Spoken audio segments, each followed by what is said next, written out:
Questions for me before we start? I have a question for you guys. Where is everybody? Seems like half the people here.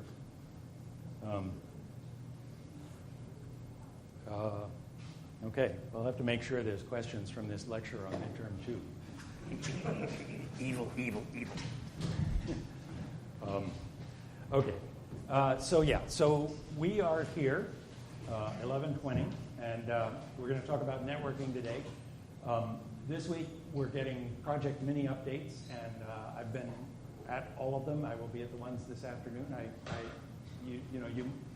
I really encourage you to come hear what your colleagues have to say if you can afford the time, because these projects are just great. I mean, they're all kind of just only 3 weeks in, but it's amazing what's happening, and it's really fun to see it. And I think if you see what your colleagues are doing, I think it'll undoubtedly give you some ideas. So please feel free to come by.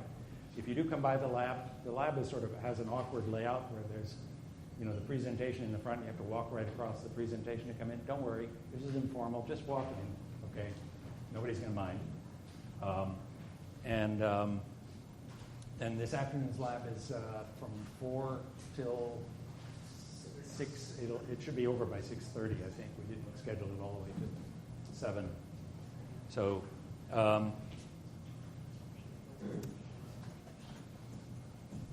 okay. This is also my last lecture. On Tuesday, I really strongly recommend coming to this. It's extremely interesting, very visionary, long-term work. So Jose Carmena is going to talk about brain-machine interfacing. So the future of embedded systems is that you won't need these keyboards and screens and all that. It'll all just get piped straight in and out of your brain. So quite some visionary work going on, and with lots of profound implications, of course, about, for example, security. What would a denial of service attack to the brain do? A little scary proposition. And then, of course, we have the Thanksgiving holiday, and then Alberto will lead a midterm review on Tuesday, and then the second midterm will be held in class. The second midterm will be cumulative, so it covers the entire semester, but the emphasis will be on the latter half. But there's a sort of assumption of a backdrop of information from the first half. So basically, the emphasis is from LTL on. Okay, that set of topics. And logistically, since you already prepared one 8.5 by 11-inch sheet of paper, you can bring that same one plus one more. Okay, so you can bring 2 8.5 by 11-inch sheets of paper to the midterm, but otherwise it's closed book. Any questions about that?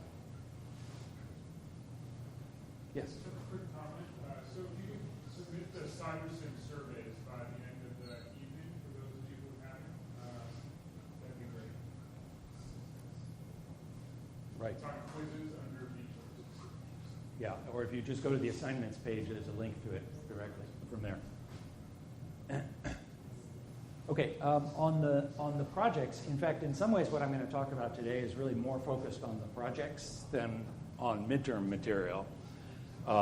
And hopefully it'll give you, some broader perspective on what's going on in the projects. I think almost all of the projects involve networking in one form or another, with very few exceptions. And so, this comes from the unwritten networking chapter of Lee and Seshia.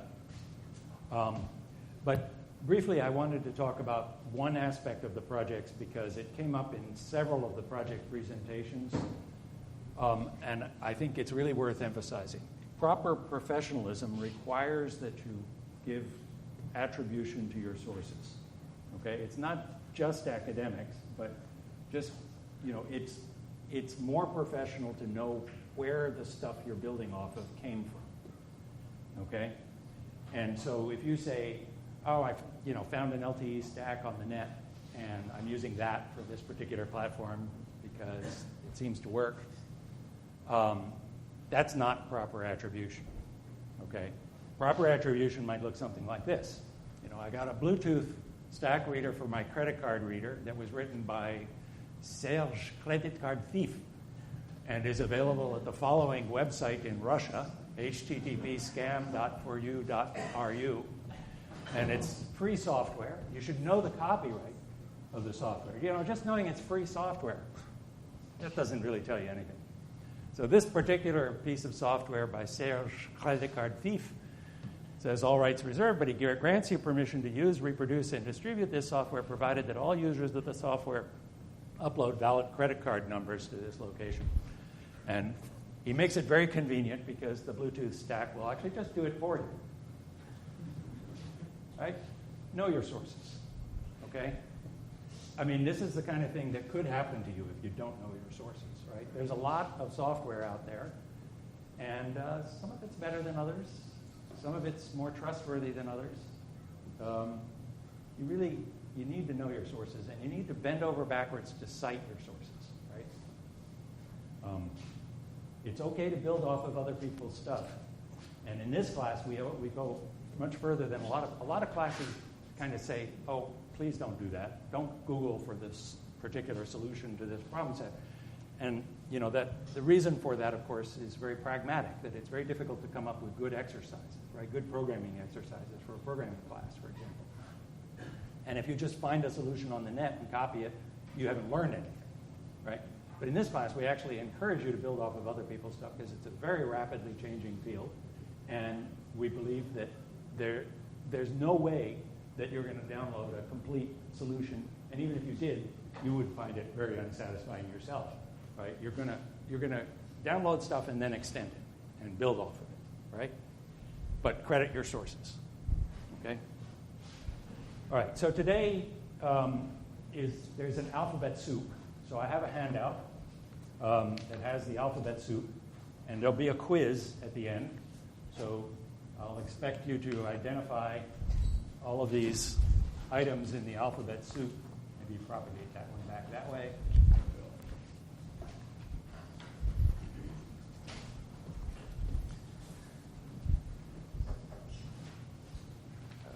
Let's see, is there the diffusion process? So hopefully, if you don't get one.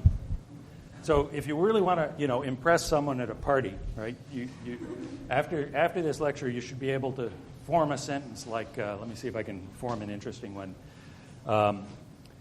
My AVB gateway extends 1588 into my WPAN using COAP-like techniques combined with HART.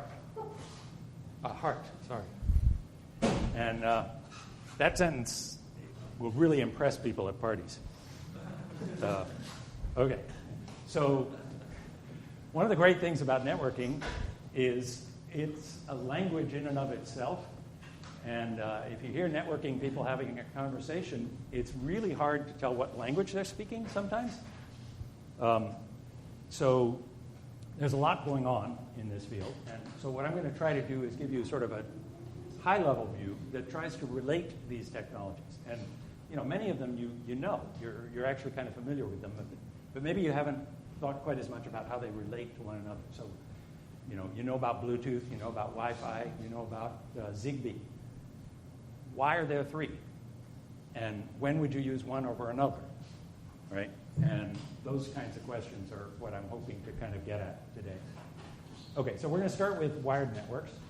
And I'm going to build off of what Alberto was talking about on Tuesday a little bit. So he was focused on TTP, time-triggered protocols, and on reasonably recent extension of these time-triggered protocols to use Ethernet under the hood, TT Ethernet.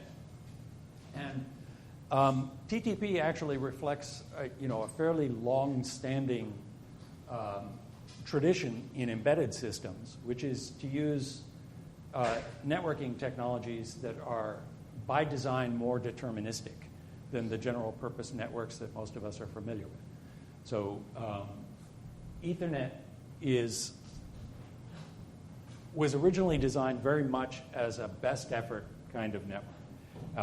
At the time that it was designed, wiring was expensive, actually wiring is still expensive. In fact, in networking, it's often the most expensive part of networking is the wiring. But as a consequence, there's a goal in these networks to share the wires. You don't want a lot of wires going around. Okay? But then there's contention for resources. So many of the more specialized networks that are used in industry are designed to give you more deterministic behavior when there's contention for resources. Okay? So the CAN bus, for example, is originally a rather old technology, although it's matured and grown up in time. So there's reasonably modern versions of this. But when it was first introduced in 1983, one of the key ideas of the CAN bus was that it's a shared bus among a whole bunch of different machines, and there's an assumption that they could all try to access this bus at the same time and that they could collide with one another. But it has an interesting twist, which is the way the electrical interface works on a CAN bus is that a device that connects to a CAN bus can pull down the voltage on a wire. It never pulls it up. It just pulls it down. Okay, so there's a pull-up resistor, so it's kind of like the open collector technique for GPIO pins that we talked about eons ago at the beginning of the semester, right? And the idea was that if a device writes something onto the CAN bus, it writes, an 8-bit word, then it should read it back from the bus immediately. And if there's a discrepancy between what it wrote and what it reads, then it knows that there was a collision, okay, and it reacts accordingly, okay? So what do you think the consequences are of that style of electrical connection?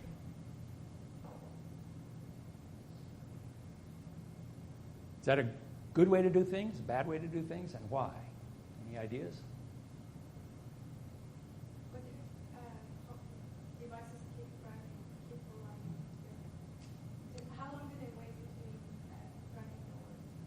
Yeah, there's that. I mean, a key question is, what do you do if you detect a collision, right? The way that people tend to use CAN buses is using reservation-based schemes, so they try to avoid the collisions in the first place. Use synchronized clocks so that you take turns. Okay, yeah.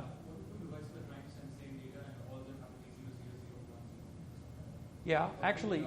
So in many ways, that's a good observation. If two devices try to send the same data on the bus at the same time, they will both read it back and it'll be correct. And that was viewed as an optimization. It's very convenient because they both successfully communicated what they wanted to communicate, right? So that was viewed as a feature, not a bug, okay? But there's a very practical downside to this approach.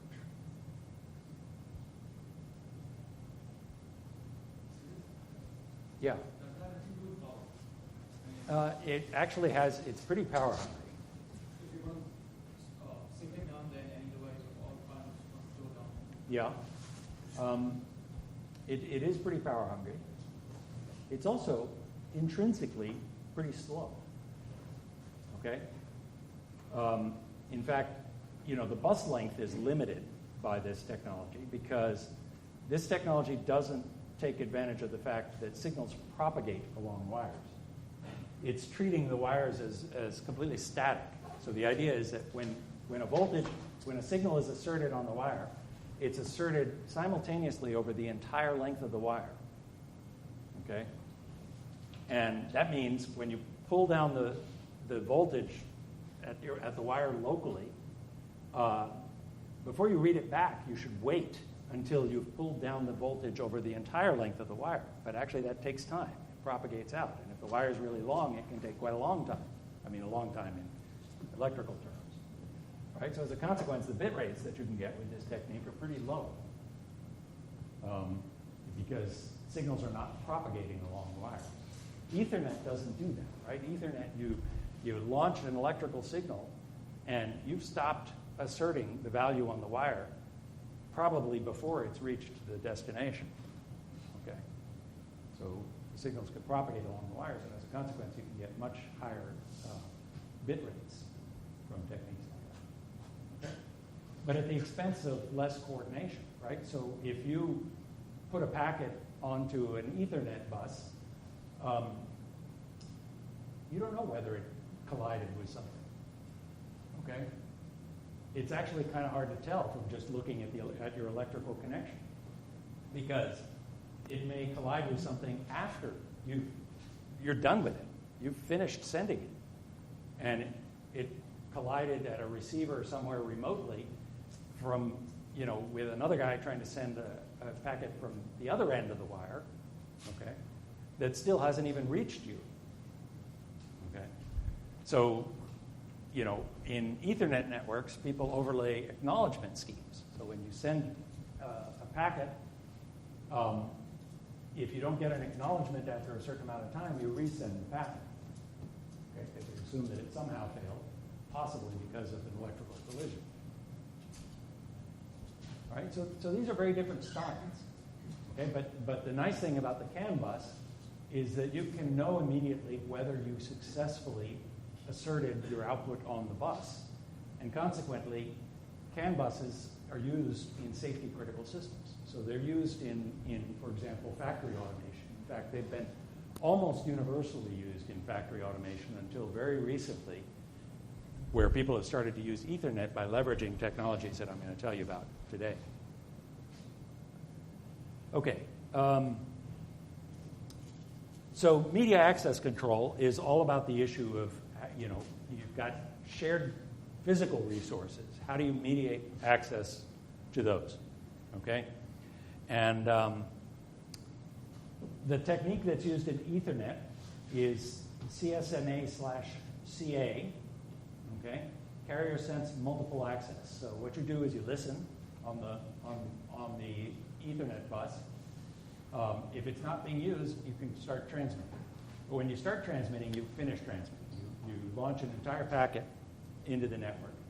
You don't continue listening for collisions, okay? And you then, if you fail to get an acknowledgement after some time, you retransmit, okay?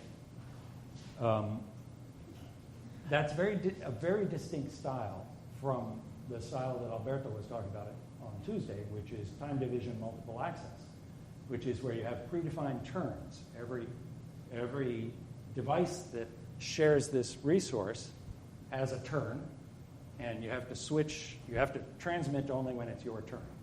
Okay. One interesting thing about time division multiple access is that it requires you to know when your turn starts and when your turn ends, which means that you have to synchronize clocks on the network. Okay, and a brute force technique to synchronize clocks is you just have a master on the network that broadcasts a clock, and it tells you when your turn is. What's the downside of that? Yes? Right, the clock has to propagate too. And you get skew, right? If your path length to one device is different than your path length to another device, then those two devices have a differing notion of when the turn starts.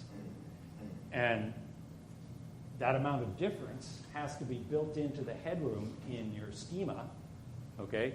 So you have to put a guard band between turns to allow for the clock skew. The guard band is a period of time when the network is effectively not used, so it wastes network resources. So that style of TDMA also results in relatively slow networks that have relatively low utilization. Okay. So these are the kinds of trade-offs that you get with these. Yes? For carrier sense multiple access, when you wait for an ad, it times out. Do you again listen for an ideal time, or do you just transmit now without getting the data? I think you always first listen for an idle channel before you transmit. Okay, but the problem is that you have no assurance that the channel is actually idle because some other device may have already started transmitting on that channel, and you just haven't heard it yet because you're physically separated from that transmitter. Right. So there's always that risk of collision if you're in fact sharing the wire. across these devices. By the way, in Ethernet, the way that people usually deal with this is they don't share the wire. Okay, so you use a star topology where every device is connected with its own twisted wire pair to a switch, which itself has contention for resources, right? So it gets packets coming in over multiple wires, and it has to maybe transmit them out one twisted wire pair. So the switch will typically have queues in it. So if two packets come in at the same time that are going out the same port, they'll get queued, but the queue might overflow, okay? If you get too many things queued up, you have a bounded amount of memory, you start dropping packets, and so those packets will never get acknowledged. And that's the usual source of loss in the wired networks that we have around here, for example, which are almost all wired in a star topology. Okay. All right. So Alberto talked about this TT Ethernet, and the key idea here is to use Ethernet, but to combine it with clock synchronization. And so if all the devices that are connected to the same Ethernet bus share clocks that are tightly synchronized, okay, then they can know their turn. You can preassign turns, and they'll use the network at the appropriate time, and they'll avoid collisions on the physical medium. And interestingly enough, you can also avoid buffer overflows in the switches using the same kind of technique, right? You just make sure that, through routing algorithms, that you're not going to overwhelm the buffers. Now, in TT Ethernet, the way that this is typically done is that there's a schedule that actually combines a variety of different access schemes. So you have time-triggered windows in the schedule that are pre-assigned. So a particular device is allowed to use the bus at this time. A different device is allowed to use the bus at this time. Okay? So these are time-triggered windows, these blue ones. But then you might also have what are called rate-constrained windows, which give you kind of a degraded quality of service, but only a little bit degraded. So in a rate-constrained window, any device can transmit, okay? But it should only transmit so many bits, right? Hard bound on that. And you assign these so that there's some significant headroom so that if you need to transmit something unanticipated, you don't have a reservation for it, you can use one of these rate-constrained windows, and you get some jitter compared to the time-triggered packets, but the jitter is a lot less than you get if you use instead one of the best effort windows. So the best effort windows are also scheduled in this schema. So you have windows of time when anyone is allowed to transmit in the usual TCP/IP on Ethernet kind of way. You just listen. If there's no one transmitting, you start transmitting. Okay, and that's the best effort schemes, and those are not rate constrained. So TT Ethernet, the way that you set up a network like this is you set up a schedule like this, and then you hope that all the devices obey the schedule. Okay, Alberto mentioned that you can get what are called babbling idiot failures, where there are devices on the network that don't obey the schedule, and that can mess things up. But, yeah. Does it wait for acknowledgement on RC and BD? Actually, I don't think that TT Ethernet necessarily defines whether there's a protocol above this to wait for acknowledgement. What about best effort? The best effort doesn't really have you have no assurances. So, one of the key things about networking is that the standards are defined in multiple layers. Okay, the lowest layer is the electrical layer. That's what are the voltages that you assert. If you're going to talk to the iRobot serial port, it's a 5-volt signal, and the embed produces a 3-volt signal. Some of you have run into this in your projects already. Okay, and the electrical properties also tell you, for example, with the CAN bus, that you should pull down the voltage. Never pull it up. If you pull it up, you're short-circuiting somebody else's pull down. Right? Those are electrical level connections. Then above that, you have media access control protocols. Right? above that, you have higher level protocols. And each of these layers defines a different level of service.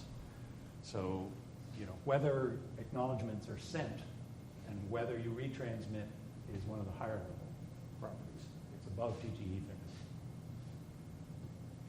Okay. The company that developed this, TT Tech, sells hardware, in fact, that will provide you an Ethernet interface that actually guards against babbling idiots. So the hardware itself will be cognizant of the schedule and will prevent a malfunctioning device from getting access to the network at the wrong time. Of course, if that device malfunctions, then you've got a problem. At least, there's layers of protection.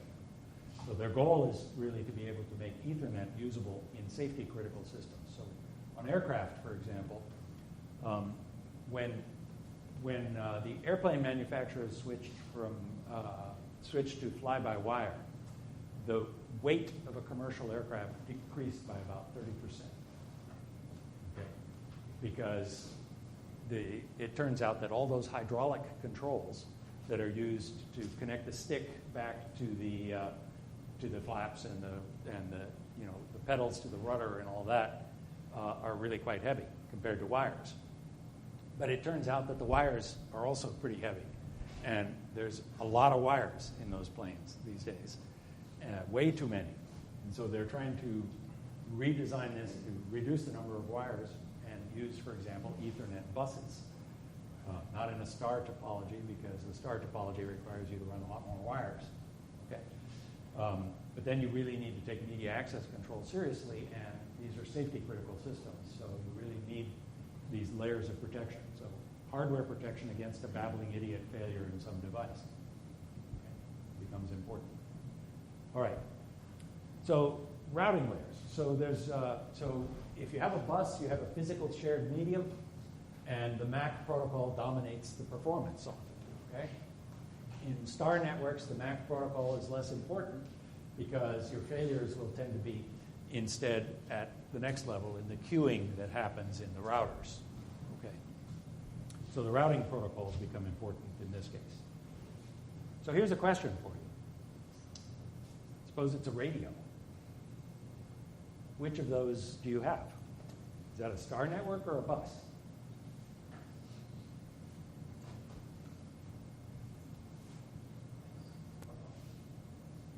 Seems like a bus, right? Because, if you have an omnidirectional antenna and you start transmitting a Wi-Fi signal, then everything within your range is sharing the same bandwidth, the same radio space, right? So it has that character of being a bus. But interestingly, the designers of, for example, the cellular network are trying to make it much more star-like. So they do beamforming at the base stations.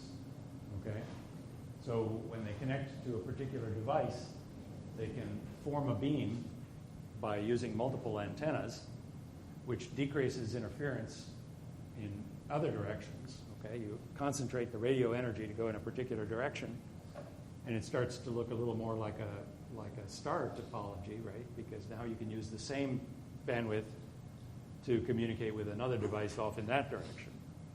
Okay, so this is being done by in base stations these days. One of the interesting questions is, can you do that in handsets, right? And it's a little difficult, right? Because the way you do beamforming is you have multiple antennas, and you synchronize the radio signal so that there's constructive interference in one direction between the radio signal coming from each antenna and destructive interference in a different direction, right? So you have a null in that direction. So anything in that direction will see the peaks and the troughs at the same time. So they cancel each other out, right? So you get a null. That's the way you do beamforming. But if you try to do that in a phone, I put two antennas on opposite sides here. Actually, you put them at opposite sides here, that's about right for 2.4 gigahertz. I could do beamforming with two antennas at opposite ends of this phone. But what direction is it going to transmit going to change as my phone, moves around. So that's not all that useful because the central office is in a particular direction, and you have limited steering ability electrically for these things. So people have talked about, well, what would it take instead to use all the cell phones that are in this room to form a single beam? Okay? If they all coordinated their radio signal, you could form a very precise beam to a central office. All right? But you need to synchronize the clocks on these things to extremely high precision, sub-nanosecond precision, in order to be able to do that. Okay? So it's an interesting technical challenge. If you could do that, by the way, you could dramatically reduce the energy consumption of radio signals, because when you form a beam, you're concentrating all the energy in one direction instead of sending it, willy-nilly in all directions. And you can, if you can concentrate all the energy on the receiver that you're targeting, then it takes a lot less energy to communicate with that receiver. So you could quite dramatically reduce the overall energy consumption of radio communication if all our phones cooperated instead of competing for the bandwidth. Okay? People have developed actually lower level schemes, not that actually they're higher level in the sense that they operate more at the protocol levels, that use mesh networking techniques. Okay, so you can form ad hoc networks between cell phones. There's apps you can install on your phone that'll do this.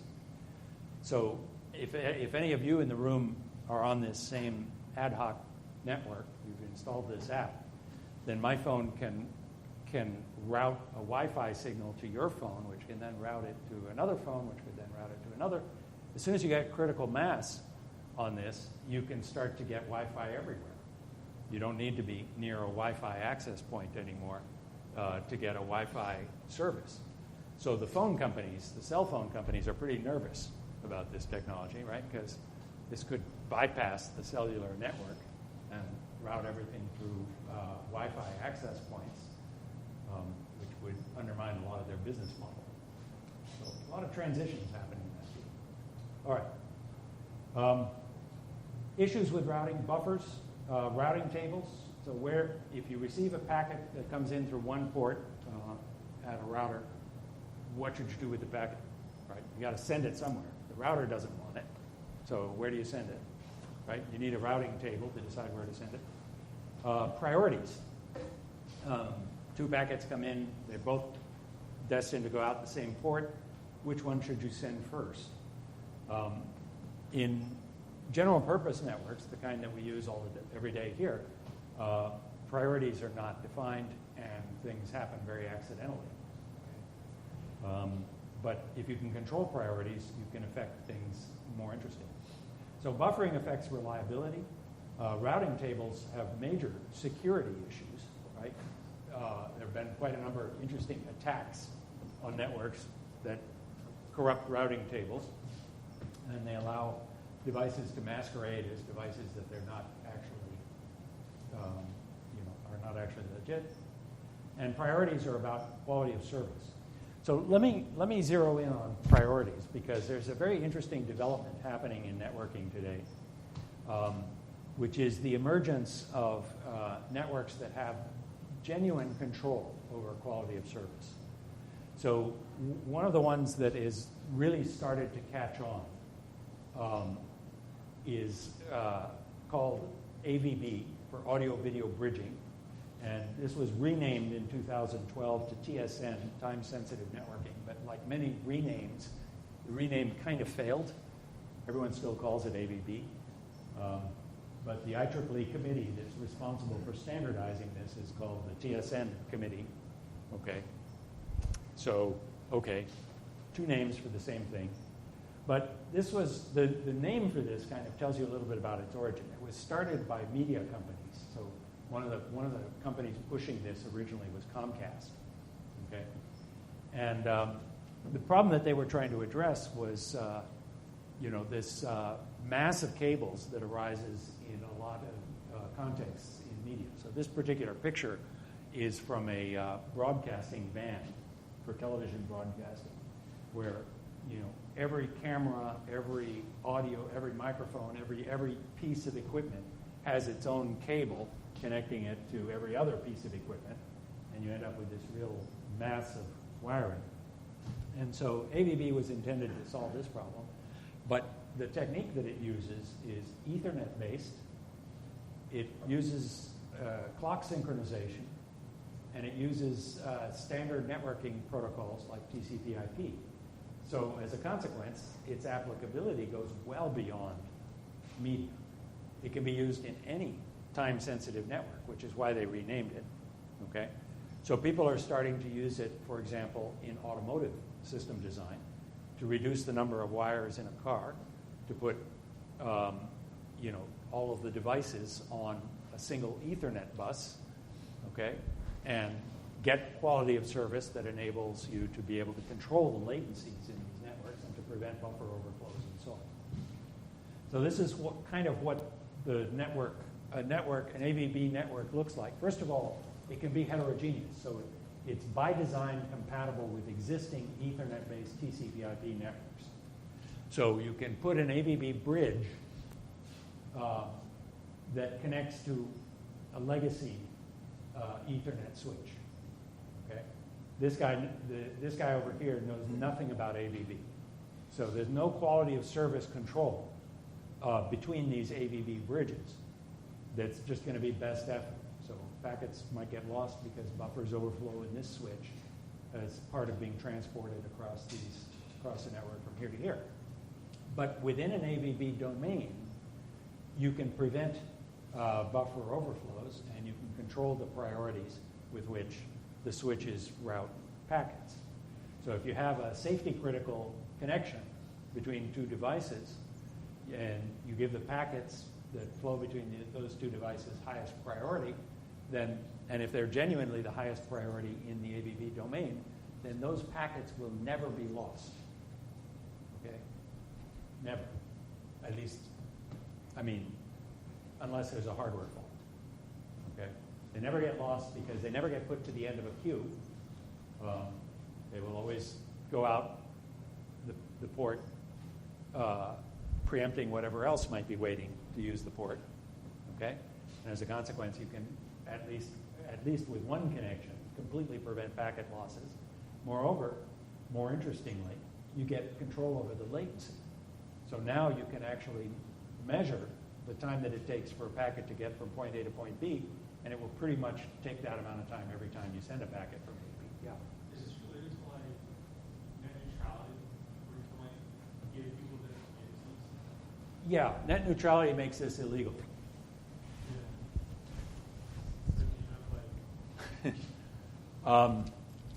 I think this is going to happen whether net neutrality happens or not. It's just that you won't be able to call this network an internet.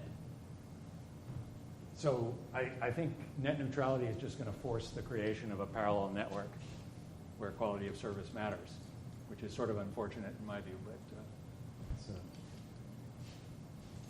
I think the way that will be dealt with. Now, today, this is not so much of an issue because AVB tends to be used only in local area networks, so it's not being used on the open internet. But the vision is that it would be used on the open internet. In fact, one of the goals that companies like Comcast and AT&T that are internet service providers had for this is they want to provide quality of service controlled services to the home, okay, to do things like, for example, interactive gaming, okay, across the network. So if you want to, play games with real-time feedback, or a more interesting application from my perspective is, suppose you're a musician and you want to jam with your buddies, but they're not in the room. They're in another city, like so many of us are, right? It's pretty hard to do that on internet connections today. But if you can control the latencies, and your only real constraints are speed of light constraints, you can do a pretty good job of doing, collaborative jamming over a network. But you need to be able to control quality of service to do that, and net neutrality makes it illegal to do that on the internet, which is a simple fact. Sorry. Okay. Here's an application of AVB that's deployed on a local network in the stadium here at Berkeley. the stadium has these speakers that are called Cal, and the reason that they're called Cal, they're actually a product by Meyer Sound, and the technology that they use was invented here at Berkeley at CINMAT, the Center for New Music and Audio Technology. So CINMAT developed this technology, Meyer Sound commercialized it, and in a bow to Berkeley, they named the product Cal for columnar array loudspeaker. And these are what the speakers look like in the context of the stadium, and they're scattered around the rim of the stadium, and they do collaborative beamforming of the sound. One of the things they do is they keep the sound within the stadium, so you can have very loud sound in the stadium and it doesn't spill over into the neighborhood. You can't hear it outside the stadium. And in addition, stadium sounds tend to be very dominated by the acoustics of being in a big, bowl, right? You get echoes that can be really weird. Well, with beamforming, you can largely prevent these echoes, so you get very crystal clear sound at all points in the stadium. It's really quite dramatic compared to the older technologies. These loudspeakers are connected by Ethernet to each other, okay, and to the sound sources. And they use AVB to propagate the sound signal that's going digitally to the loudspeaker, okay? And they have synchronized clocks that are synchronized to precisions of a few nanoseconds. So if you ask two of these speakers at opposite ends of the stadium what time it is, okay, they will agree to within a couple of nanoseconds. And I want to emphasize, at the speed of light, this is a nanosecond, okay? So if you're talking about a physical dimension of the scale of the stadium, getting that degree of clock concurrence by just brute force techniques like broadcasting a clock signal is very difficult because the clock skew will mess you up. If you have two wires whose length differs by more than this, okay, then those two wires at the endpoints will disagree on the current time of day by a nanosecond, okay, no matter how careful you are with the electronics. If the difference in the length of the wires is this much, they'll differ by 8 nanoseconds, right, and so forth. So, I'll show you how the clock synchronization works for this scheme, but it is not a brute force clock distribution schema. And the beamforming relies on the clock synchronization. So basically, these speakers have to form signals that will interfere destructively and constructively with the signals coming from the other speakers, okay, so that they position all of the sound energy in the right places in the stadium and prevent the sound energy from being in the wrong places. So the key enabler behind this is a technology called PTP. That's one of your acronyms on your slides here, on your handout. Okay, it stands for Precision Time Protocol. And 1588 is another one of the ones that is on here. This is because this is, for people in the know, the number 1588 means this, okay? It's not the balance of your bank account or anything else, right? It means this technology. And this technology was first developed actually in 2002. It got standardized in a first version through this slow, laborious standardization process that is prevalent in the networking world. First products started to appear in 2007.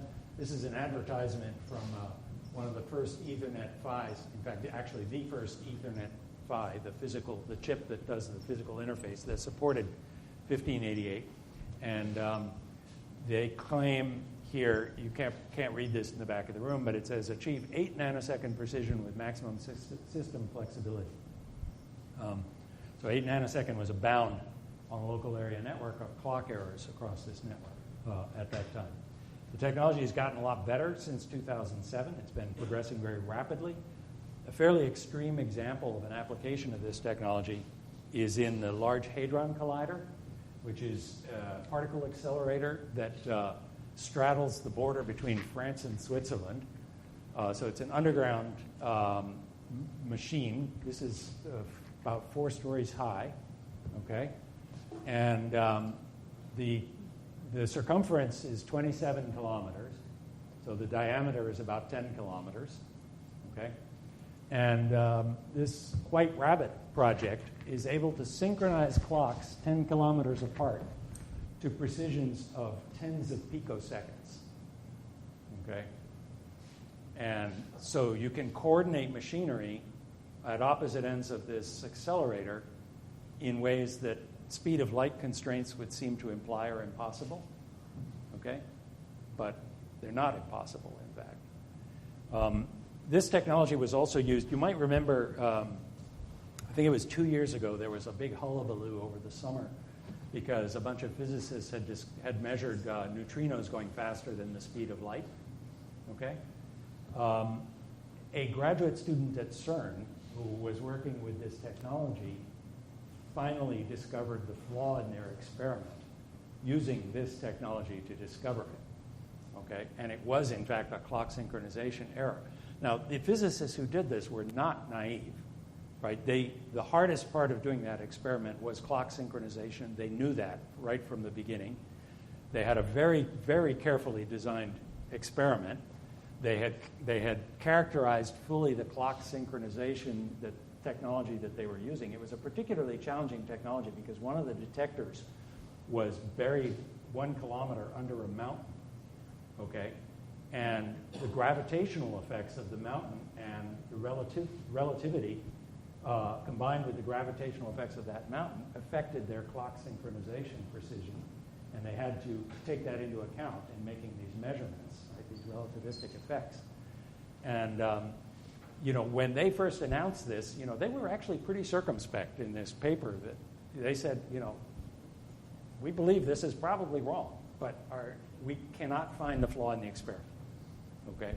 It seems to indicate that that these neutrinos are in fact moving faster than the speed of light. And this grad student, what he did was he overlaid this clock synchronization technology on top of theirs and discovered a discrepancy, and they ultimately traced the discrepancy to a loose connector. Okay? Just a BNC connector that was loose, needed to be tightened up, and all of a sudden the neutrinos weren't going faster than the speed of light anymore. So it's an interesting story. So how does this work? So let me try to do this a little more interactively because it's really cute technology and very, very simple, really.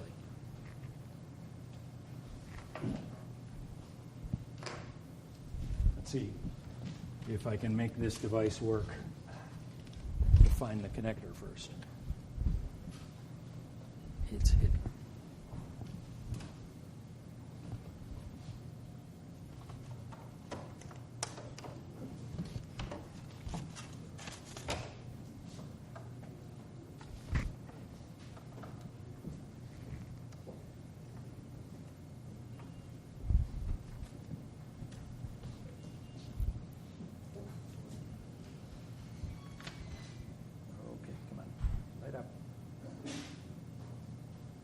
You can do it.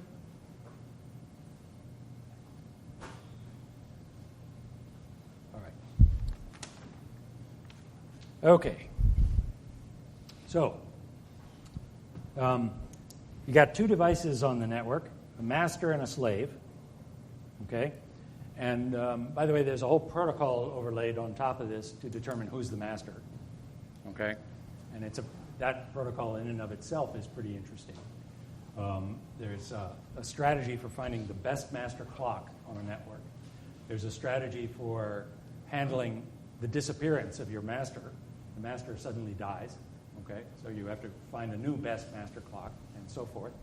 So there's a lot of interesting protocol stuff that goes on. But once you've got the master established and the slave, how do they synchronize their clocks?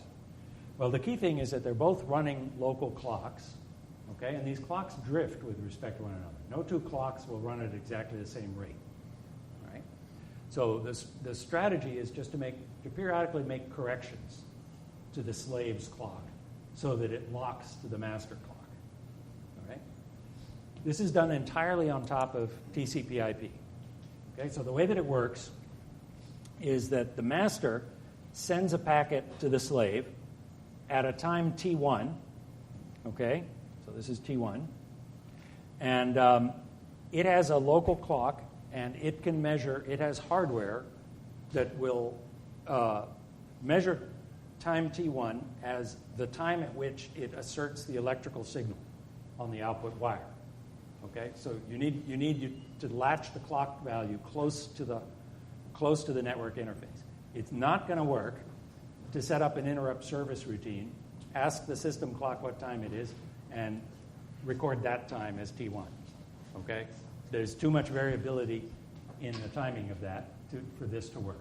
Okay, so instead you have hardware that latches the value of your local clock at the time that the hardware is going to assert the signal on the network interface. Yeah. So when you're saying that it works over TCP/IP, it actually has some hardware way down.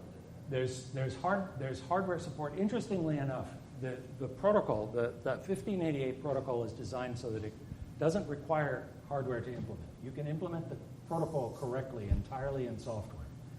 And every year since the first establishment of the protocol, there's been a plug fest every year where vendors that sell products that support 1588 get together and check compatibility. And every year there's been some software implementations and some hardware-assisted implementations. It's hardware-assisted. It still involves software, a lot of software, right? Or not a lot of software, but mostly software. Right? It's actually a very small amount of hardware it takes to support this. A few dozen gates in your Ethernet 5 chip, right? You have to be able to do things like, collect into your latch the current value of your clock when you're ready to transmit the signal, and then that latch needs to be a memory map register so that the software can read it. Okay? So at these plug fests, the vendors are always competing with one another for the level of clock precision that they get. Every year, the software implementations have performed 5 to 6 orders of magnitude worse than the hardware-assisted implementations. Okay? So 5 to 6 orders of magnitude, to put it in perspective, is about 20 years of Moore's Law out the window. Okay?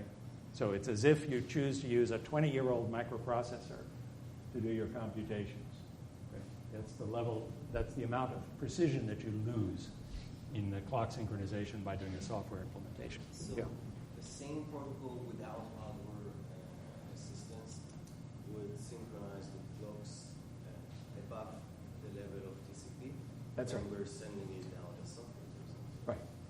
So 5 to 6 orders of magnitude means if the hardware gives you 1 nanosecond concurrence between two clocks, the software implementation will give you 1 millisecond.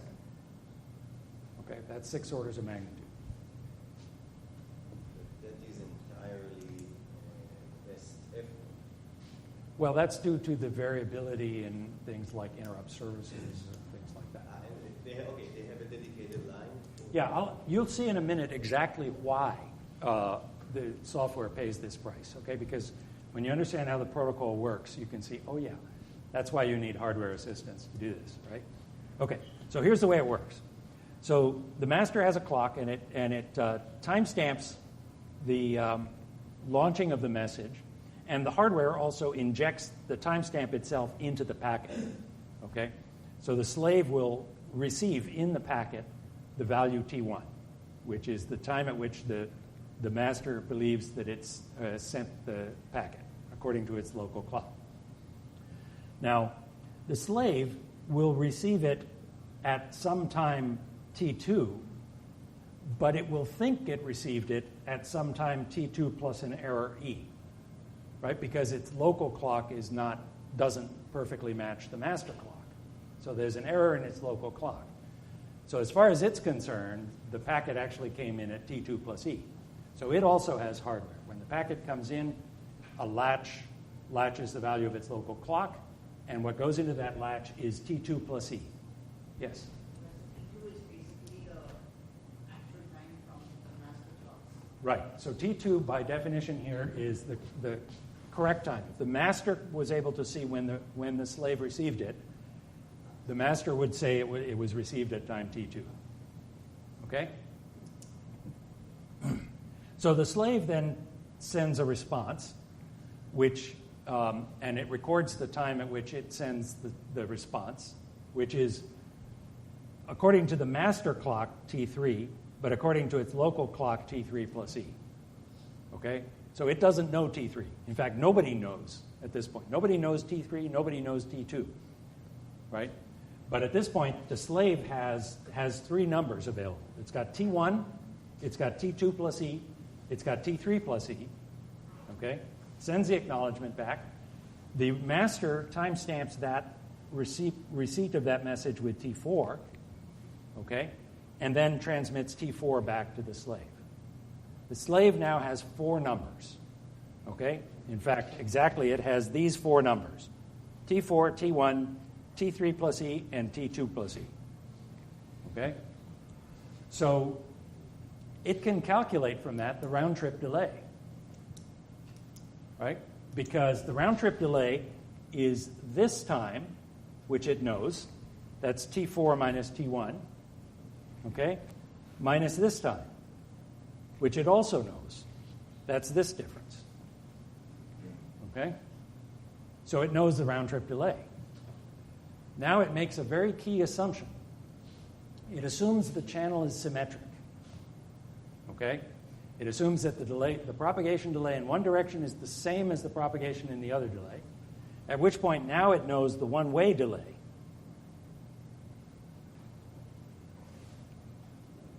It's just R over 2. Okay?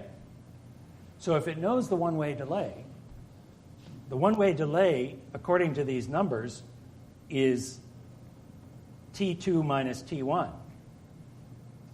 Okay? But it doesn't know T2.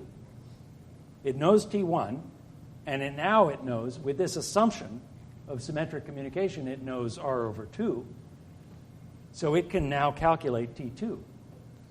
Right? T2 is just R over 2 plus T1.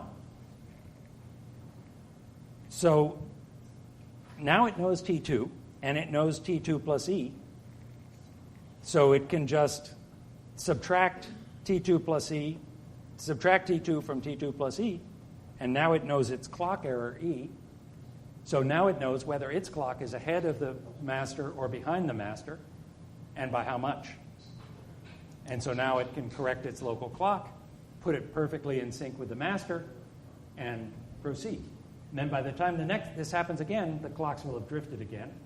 So there will be error accumulated by the next time, but then it'll make the correction again, okay, and so forth. It just keeps doing that. Yes. So, question?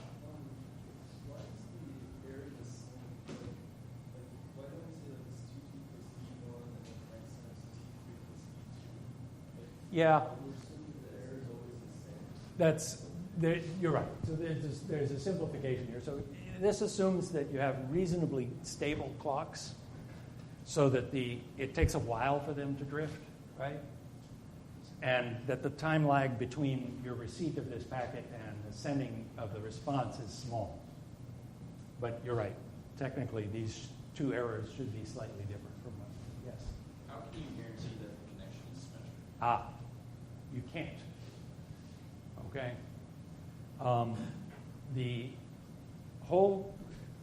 The whole issue here is that the performance of this PTP protocol will depend on the degree to which your connection is symmetric. The more asymmetric your connection, the more poorly this will perform. This is why the software implementations don't work very well, because, first of all, there's a lot of variability in the timing, but in addition, the receipt of a packet is handled by an interrupt service routine. The timestamping of the sender, well, maybe you timestamp it in the interrupt service routine, but there's a kind of built-in asymmetry there in the way you receive versus the way you transmit, and it's hard to overcome that.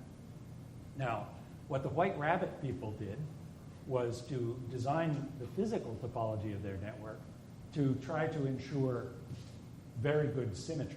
So the way that they were able to get clock concurrence of tens of picoseconds was by running Ethernet over fiber, by running the 2 directions in the same fiber, so they're subject to the same temperature effects, okay? So the speed of light in the fiber is dependent on temperature, okay? So the propagation delays will be dependent on temperature, but the 2 directions will be subject to the same temperature effects. The electronics at the two ends becomes the real bottleneck then. You have to really very, very carefully design the endpoints that connect to the fiber, okay? And you have to very carefully ensure that, in fact, in White Rabbit, they actually temperature control the PHY chips so that, these two PHY chips 10 kilometers apart are both operating at the same operating temperature, okay? So that the latencies through the circuits, until you get to that latch where you've latched your clock, are very close to one another, and so forth. So it takes very careful design to get really tight symmetry, okay? But once you get that tight symmetry, you get very good concurrence. Now, so the question then becomes, well, how well can you do on a largely ad hoc network? Well, if you spend a little extra money on the switches that you use, you can actually do pretty well with this. And in fact, one of the things that AVB does is AVB has another layer on top of this that enables you to control routing. So I mentioned, for example, that you can guarantee that you never lose a packet, right, by giving it highest priority, and that you can guarantee you can control the latency of a packet through a switch in AVB. So once you can control the latency, if you give these PTP packets the top priority, the latencies are going to be very deterministic and very symmetric. If your routing is symmetric, the latencies will be symmetric as well.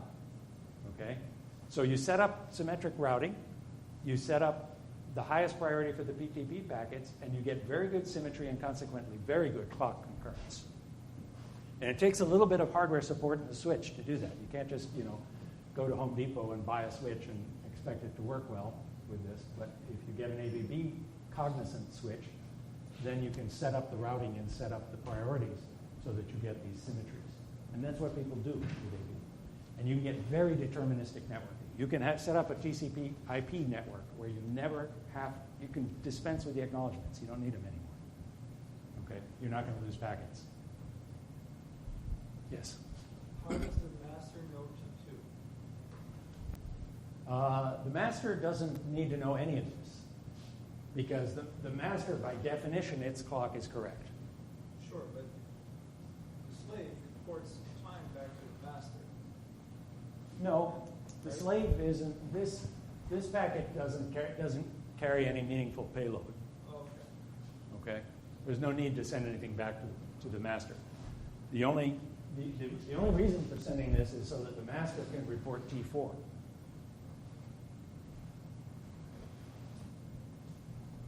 Okay? Make sense? Yes? So all this calculation is being done by the slave, right, after it was. All this is being done by the slave. The slave's job is to synchronize to the master. So it's remarkably simple, right? By the way, this is essentially the same technique that's used in NTP, which is a much older protocol dating way back to the 1970s. It's used, for example, all Apple devices synchronize their clocks to a clock in Cupertino using NTP. But they're doing it over the open internet, so there's no control over the symmetry. So NTP gives you clock precisions sub-second, okay? Maybe 100 millisecond of precision. If I were to check whether my laptop and my phone agree on the current time of day, probably within about 100 milliseconds they agree, okay? But not much better than that. Yeah. This wouldn't do any better also. This wouldn't, it's the same protocol, so it doesn't do any better unless you have some control over the physical layer. Right. By the way, this is getting installed in all kinds of stuff, so Cisco's putting hardware support in all their equipment for this. And not because they expect to provide this clock synchronization as a service. In fact, we've been leaning on them that they should provide their clocks as a service. But their goal is just to synchronize clocks to be able to do network forensics.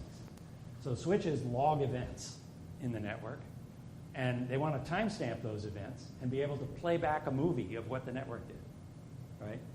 So you can understand the dynamics of a network. Why do you get network storms? Where are your routing problems, et cetera? Yes? So the payload of the packet that's sent from the master to the slave then must be the current time and the previous No. It just needs to be the current time. T1 is the only payload needed from that direction, and T4 on this link. But the slave doesn't know the round trip delay, and it needs to adapt its own time. The slave calculates the round trip delay. Okay, it calculates right here. The round trip delay is that first formula. Okay? But then it needs to know T1. It does. It knows T1. T1 is the payload of the first packet from the master to the slave. Okay, that's what I said. Okay, yeah. Yeah. Okay.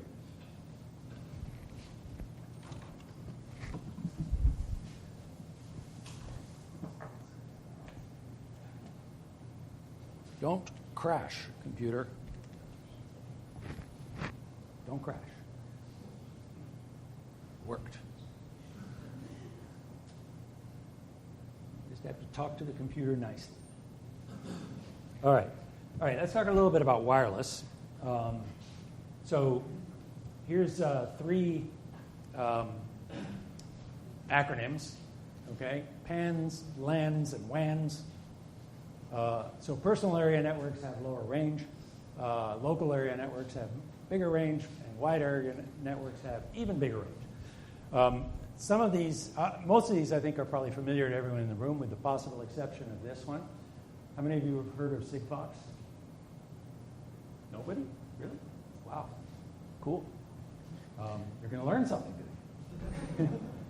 This is a French company that is making a cellular network that's actually been pretty widely deployed in Spain, France, and in England, and is being deployed for the first time in San Francisco and on the peninsula, the first deployment in the U.S. And it's a cellular technology that, by design, has very low bit rates. Approximately 100 bits per second is what you can transmit. So you can't use it for voice communication. But who uses their phone for voice communication anyway? Right? I mean, nobody does that anymore. It's so 20th century, right, to use phones that way. So what are you going to use this for? Well, you're going to use it to connect all kinds of other devices to the internet. And the goal of Sigfox is to basically provide a cellular service to a device for about $1 a year. Okay? That's the cost. Compare that to what you pay, your the phone company for your cellular service, right? It's a lot more than $1 a year. And in fact, all of the cellular providers today actually provide degraded service options for Internet of Things applications that leverage their existing cellular network. But the cheapest ones I've seen are $8 a month. Okay, so they're really still quite far from $1 a year. So Sigfox's business model is that the cost of the network access will be built into the cost of the device. When you buy your car, there'll be a few dollars paid for network access for the lifetime of the car. And the car will be able to send a few hundred bits per second from anywhere and receive a few hundred bits per second from anywhere. Okay, that's their business model. So very different from, the trend in cellular that's been towards ever more bandwidth, right? Yeah. Do you use that very continuously, or is there also a cap on the data? I don't know, actually. I don't know the answer to that question. I haven't dived into the low level of the protocol. It's also designed to be very power efficient, so that a terminal that connects to this network can run off batteries. Okay, but and part of the way it does that is by using very low bit rates. Okay, Bluetooth. You're all struggling with in the lab. I don't have to tell you much about it, except maybe a little bit of background. Right, it was developed by Ericsson in Lund, Sweden, and in 1994. And the original intent was to replace all those heavy cables that you use to connect your printer to your laptop. Right? They were competing with USB. Okay, that was the intent, so that you didn't have to have cable connections to the things on your desk. So by design, it was meant for short distances. One interesting application that is a fairly recent one is simply proximity sensing using Bluetooth as a beacon. So it's a way that devices can just announce their presence to things that are nearby, right? And that beacon technology was not originally anticipated by Ericsson, I don't think, at all. So Zigbee is a protocol built above lower-level protocols. And there's a family of lower-level protocols that are known as 802.15.4. This is the IEEE naming scheme essentially for the standardization body that standardizes these things. And so Zigbee is one of the protocols built on top of this. Wireless HART that's a really weird acronym, Highway Addressable Remote Transducer Protocol. You can guess which industry first drove the development of this, right? It's automotive. It's about communicating between infrastructure and cars, but it's being used in a lot of other things. And it integrates a technology that was invented here at Berkeley by Chris Piester's group, which also is a clock synchronization mechanism called TSMP, and for time synchronized mesh protocol. And I want to emphasize that this is a very interesting use of clock synchronization.